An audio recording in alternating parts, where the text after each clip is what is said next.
I can't believe you, Zara. I slave away at work all day to come home to this slop? Ethan hurled his plate at the wall, shattering it. I flinched, my voice quivering. I'm sorry. I had a migraine today, and... Excuses, excuses. That's all I ever hear from you, Ethan sneered, his face contorted with rage. You're lucky I even married you, considering how plain and unremarkable you are. His words cut deep, reopening wounds I thought had long since healed. I met Ethan 3 years ago when I started working as a receptionist at his law firm. Despite my quiet nature and average looks, he pursued me relentlessly, showering me with compliments and grand romantic gestures. Swept up in the whirlwind of his charm, I fell head over heels. Our courtship was a fairy tale, but reality set in soon after we exchanged vows. Ethan convinced me to quit my job, insisting that he wanted me to focus on being the perfect housewife. I agreed, eager to please him and build our life together. But 3 months into our marriage, Ethan's true colors began to show. He nitpicked every aspect of my homemaking, from the way I folded his laundry to the seasoning in my cooking. Nothing I did was ever good enough. Honestly, Zara, sometimes I wonder why I bother coming home at all, Ethan sighed dramatically, running a hand through his perfectly coiffed hair. You can't even handle the most basic tasks. I bit my lip, fighting back tears. I'm trying my best, Ethan. It's just been a difficult day and... Oh, spare me the pity party, he scoffed, rolling his eyes. You don't know what a difficult day is. You sit around this apartment all day, doing God knows what, while I'm out there busting my ass to provide for us. The irony of his statement wasn't lost on me. It was Ethan's idea for me to quit my job in the first place, yet he never missed an opportunity to throw my unemployment in my face. I took a deep breath, trying to calm my frayed nerves. I appreciate everything you do for us, Ethan. I'll try harder, I promise. You better, he warned, his tone icy.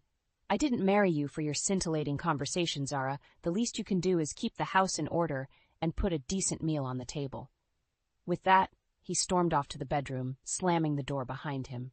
I sank to the floor, hugging my knees to my chest as silent sobs racked my body. How had my life come to this?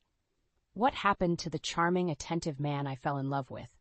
As I sat there, surrounded by the shards of the shattered plate, I couldn't help but feel like they were a metaphor for my marriage. What once seemed so perfect and promising was now broken beyond repair, and I was left to pick up the pieces, alone and disillusioned. As the weeks turned into months, Ethan's verbal abuse only escalated. He seemed to take sadistic pleasure in tearing me down, finding fault in every aspect of my existence. Zara, have you gained weight? He asked one evening, eyeing me critically as I set the table for dinner. You're looking a bit softer these days. I glanced down at my body, suddenly self-conscious. I don't think so. I've been eating the same as always. Ethan smirked, a cruel glint in his eye. Well, maybe that's the problem. You're not exactly active, are you? Sitting around the house all day, it's no wonder you're turning into a blob. His words stung, but I tried to brush them off. I'll start going for walks in the evenings, I offered, hoping to appease him. Don't bother, he scoffed. It's not like it'll make much difference. You'll always be plain old Zara, no matter how much you try to improve yourself. I bit my tongue, fighting back the urge to defend myself. I knew from experience that arguing with Ethan only made things worse. As I served him his meal, he took one bite and grimaced. Christ, Zara, is this what you call dinner? It's like eating cardboard. I followed the recipe exactly, I said, my voice trembling slightly. I thought you liked chicken parmesan. I like it when it's cooked properly, he retorted, shoving the plate away. This is inedible. Honestly, I don't know why I keep you around. You're useless as a wife and homemaker. Tears pricked at the corners of my eyes, but I refused to let them fall. I wouldn't give Ethan the satisfaction of seeing me cry. I'm sorry, I whispered, gathering up his plate. I'll make something else. Don't bother, he sneered, standing up from the table. I've lost my appetite. I'm going out. He grabbed his coat and keys, slamming the front door behind him. I knew he was likely heading to a bar or to meet up with one of his colleagues. It wasn't unusual for him to stay out late, leaving me alone with my thoughts and insecurities. As I cleaned up the kitchen, my mind wandered to happier times. I thought about my old job at the law firm, how fulfilling it had been to contribute and feel valued. I missed the camaraderie of my coworkers, the sense of purpose I felt every day. But Ethan had convinced me to give all that up. "I make more than enough money for both of us," he'd said. "I want you to focus on making our home a haven, a place where I can relax and unwind after a long day at work." At the time, it had sounded romantic, the idea of being a devoted housewife. But now I realized how much I had sacrificed for a man who didn't appreciate me, who seemed to delight in my misery. Late that night, as I lay in bed alone, I heard Ethan stumble in, reeking of alcohol and perfume. He collapsed onto the bed beside me, snoring loudly, not even bothering to undress. I lay there, staring at the ceiling, a hollow feeling in my chest. Was this what my life had become? A series of endless days, catering to a man who treated me like dirt with no escape in sight? I knew I should leave, that I deserved better than this. But a part of me still clung to the hope that Ethan would change, that he'd go back to being the charming, loving man I'd married. Little did I know, the worst was yet to come, and my illusions were about to be shattered in the most devastating way possible. It was a typical Sunday afternoon, and I was doing laundry, trying to keep myself busy and distracted from the constant tension that hung over our household. As I emptied Ethan's pockets before tossing his pants into the washing machine, his phone tumbled out, landing on the floor with a clatter. I picked it up, intending to place it on the counter, when a message flashed across the screen. It was from Valerie, Ethan's secretary at the law firm. I hesitated for a moment, knowing I shouldn't pry, but something compelled me to open the message. What I saw made my blood run cold. It was a photo of Valerie, scantily clad and posed provocatively, accompanied by a text that left little to the imagination. "Can't wait for round 2, baby. Last night was incredible." I felt like I'd been punched in the gut. My hands shook as I scrolled through the message history, each exchange more explicit than the last. It was clear that Ethan and Valerie were having an affair, and from the looks of it, it had been going on for months. Rage and betrayal coursed through my veins. How could he do this to me? After everything I'd sacrificed for him, all the abuse I'd endured, he had the audacity to cheat on me with his secretary? I heard the front door open and Ethan's footsteps in the hallway. I stormed out of the laundry room, his phone clutched in my hand, ready to confront him. "What the hell is this?" I demanded, thrusting the phone in his face. Ethan's eyes widened for a moment, but he quickly composed himself. "What are you doing snooping through my phone, Zara? That's private." "Private?" I laughed bitterly. "You're screwing your secretary, and you have the nerve to talk about privacy." He sighed, running a hand through his hair. "It's not what it looks like. It's just harmless flirting, nothing more." "Don't lie to me," I screamed, hot tears streaming down my face. "I saw the messages, the photos. How long has this been going on?" Ethan's face hardened, his eyes turning cold. "Fine, you want the truth? Yes, I've been sleeping with Valerie, but can you blame me? Look at you, Zara. You're a pathetic excuse for a wife. I only married you because I thought you'd be easy to control, but even that's proving to be more trouble than it's worth." His words hit me like a slap in the face. I stumbled back, my mind reeling. "You never loved me," I whispered, the realization dawning on me. This whole marriage was a sham. Ethan smirked, a cruel twist of his lips. "Oh, don't act so surprised. Did you really think someone like me would genuinely fall for someone like you? You were a means to an end, Zara, a convenient little wife to keep the house clean and warm my bed at night, but even you couldn't get that right." I felt like I was going to be sick. The man I had loved, the man I had given up everything for, was nothing more than a manipulative, cheating bastard. "I'm done," I said, my voice shaking with a mix of anger and grief. "I'm leaving, and I'm filing for divorce." Ethan laughed, a harsh, grating sound. "Go ahead. But remember, Zara, you're nothing without me. You have no job, no skills, no prospects. Good luck finding someone else to put up with your pathetic existence." I didn't bother responding. I grabbed a suitcase and started packing, throwing in clothes and essentials with trembling hands. I couldn't spend another minute in this house, with this man who had shattered my heart and my illusions. As I walked out the door, I felt a sense of relief wash over me, tinged with the bitterness of betrayal. I knew the road ahead would be difficult, but anything was better than staying in a marriage built on lies and manipulation. It was time to pick up the pieces of my life and start anew, far away from Ethan and the toxic love that had nearly destroyed me. With my marriage in shambles and my heart in pieces, I found myself on my sister's doorstep, suitcase in hand. She took one look at my tear-stained face and pulled me into a tight hug, ushering me inside without a word. Over the next few days, I poured out my story to her, recounting every painful detail of Ethan's betrayal and the emotional abuse I had endured. She listened patiently, offering comfort and support, her anger at Ethan's actions simmering just beneath the surface. "You can stay here as long as you need," she assured me. "We'll get you back on your feet, Zara. You're stronger than you know." With her encouragement, I started looking for work, determined to regain my independence. I landed a job as a waitress at a high-end bistro, the kind of place Ethan and his colleagues would often frequent for business lunches. At first, I was nervous, worried that I wouldn't be able to keep up with the fast-paced environment and demanding customers.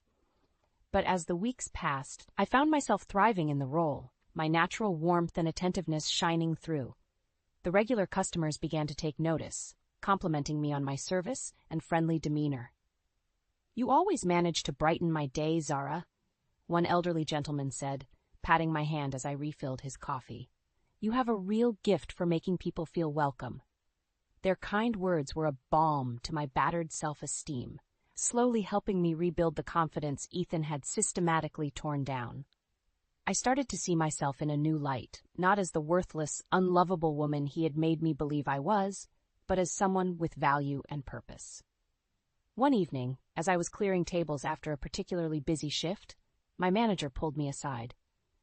"Zara, I just wanted to let you know how impressed I am with your work," he said, smiling warmly. "You've become an integral part of our team, and the customers adore you. Keep up the great work." I thanked him, feeling a sense of pride and accomplishment wash over me. For the first time in years, I felt like I was truly good at something, that I had a place where I belonged. As I walked home that night, I couldn't help but reflect on how far I had come in such a short time. Just a few months ago, I had been a broken shell of a woman, convinced that I was nothing without Ethan. But now, I was standing on my own 2 feet, building a life for myself that had nothing to do with him. When I arrived at my sister's apartment, I found a large envelope waiting for me on the kitchen table. My heart sank as I recognized Ethan's handwriting, and with trembling fingers I tore it open. Inside were divorce papers, already signed by Ethan. A note was attached, his words dripping with disdain.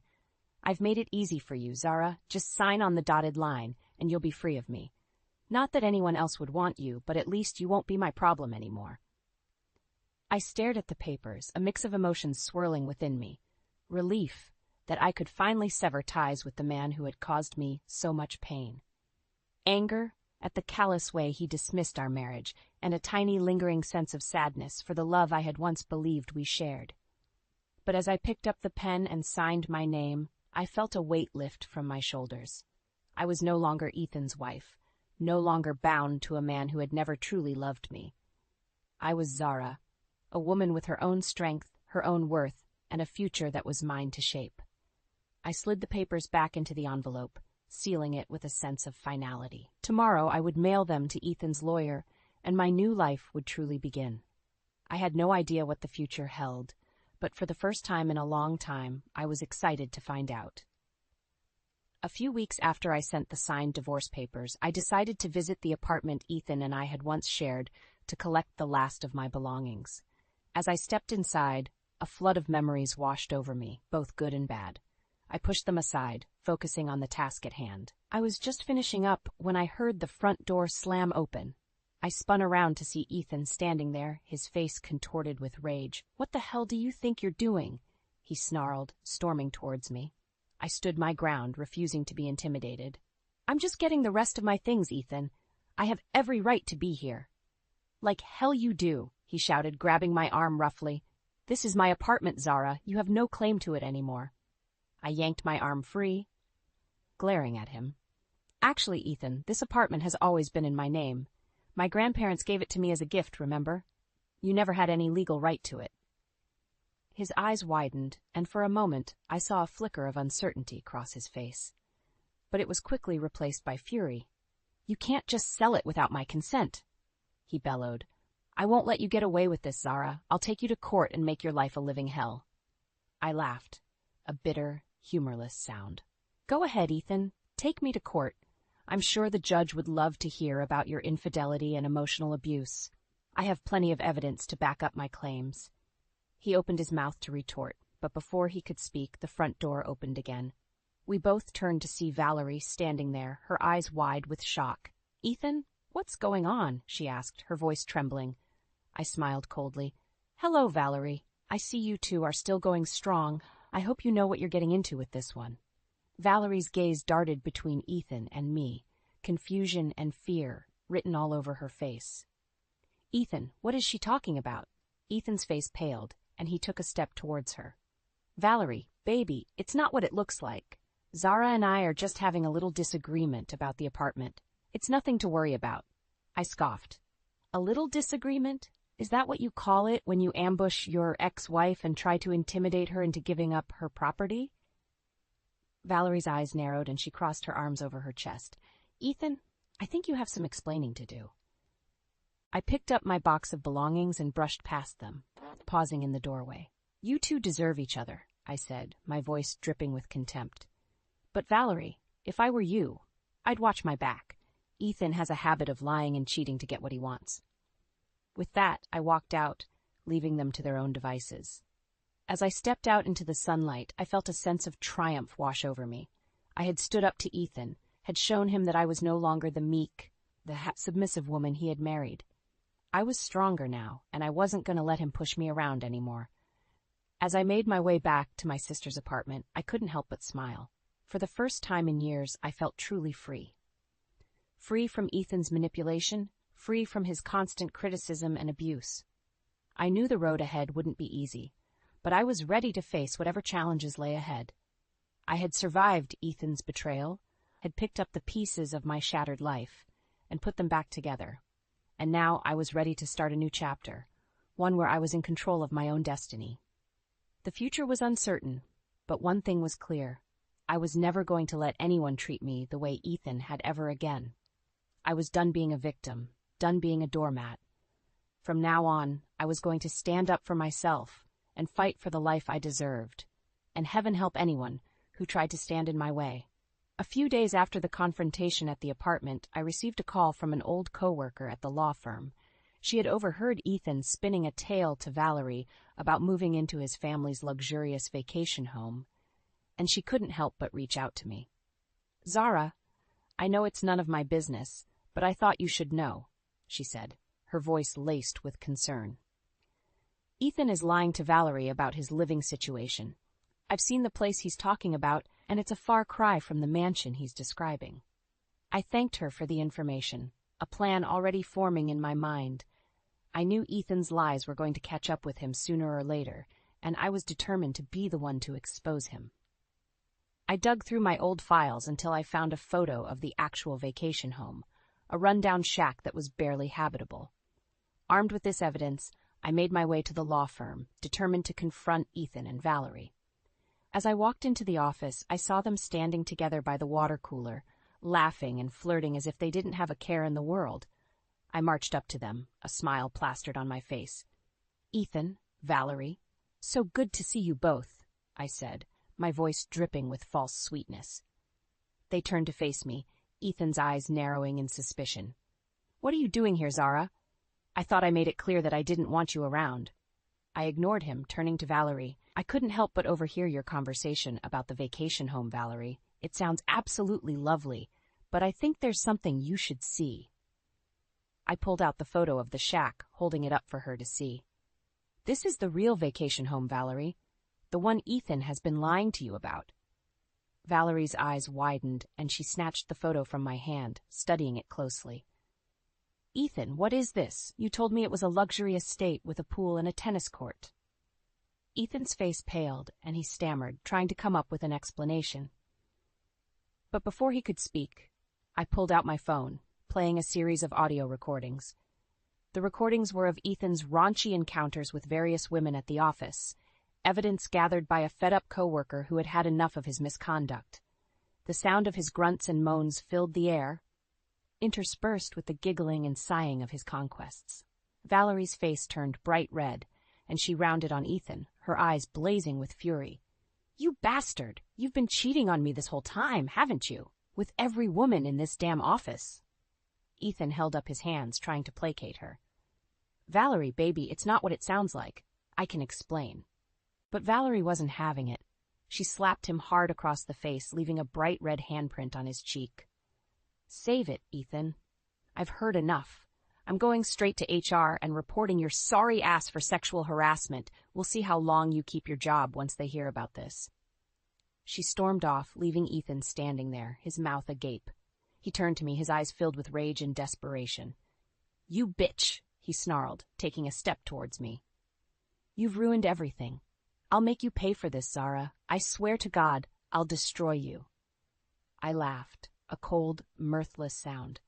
"You've already destroyed me, Ethan. You took everything from me, my love, my trust, my self-respect.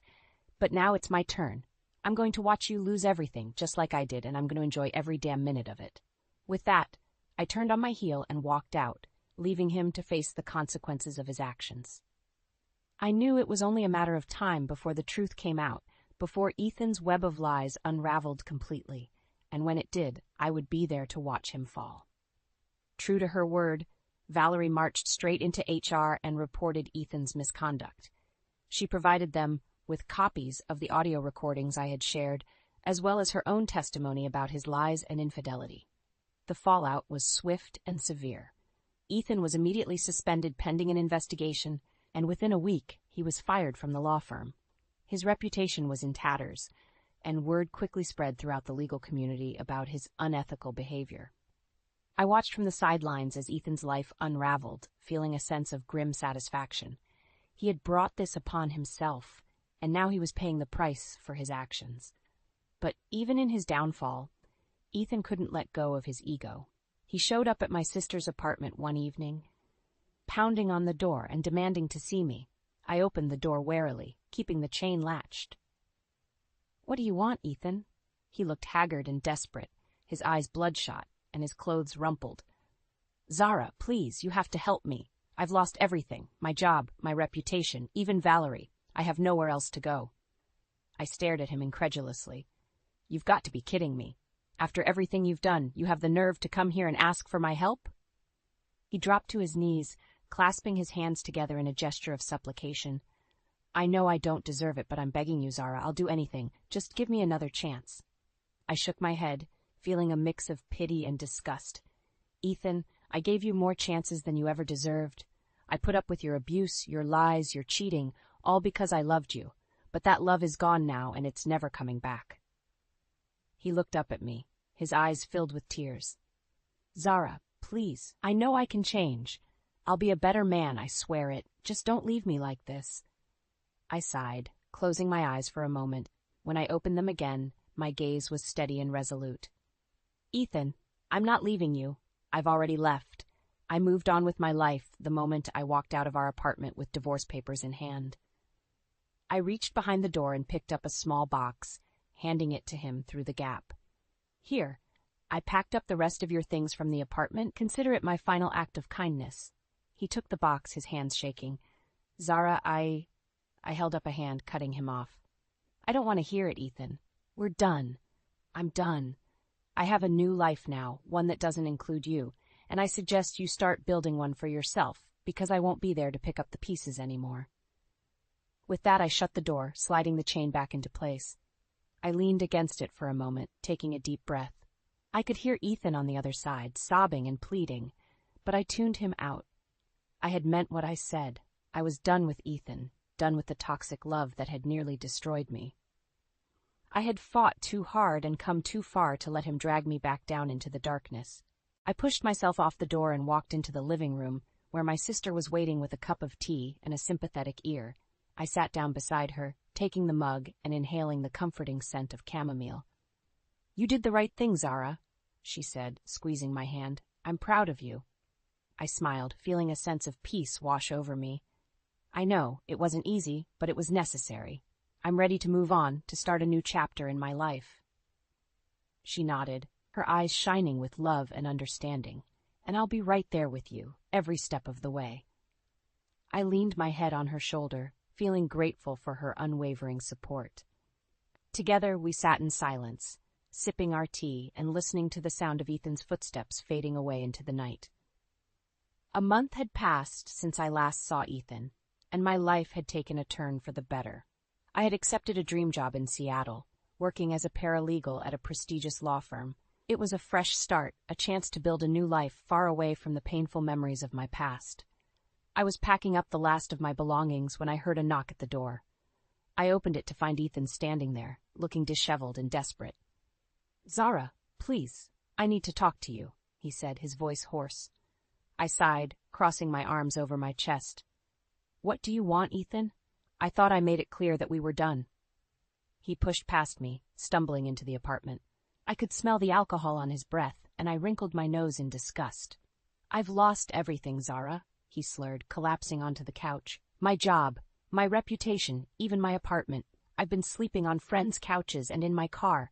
I'm drowning in debt, and I don't know what to do." I stared at him, feeling a mix of pity and revulsion. "I'm sorry to hear that, Ethan, but what do you want me to do about it? You brought this on yourself."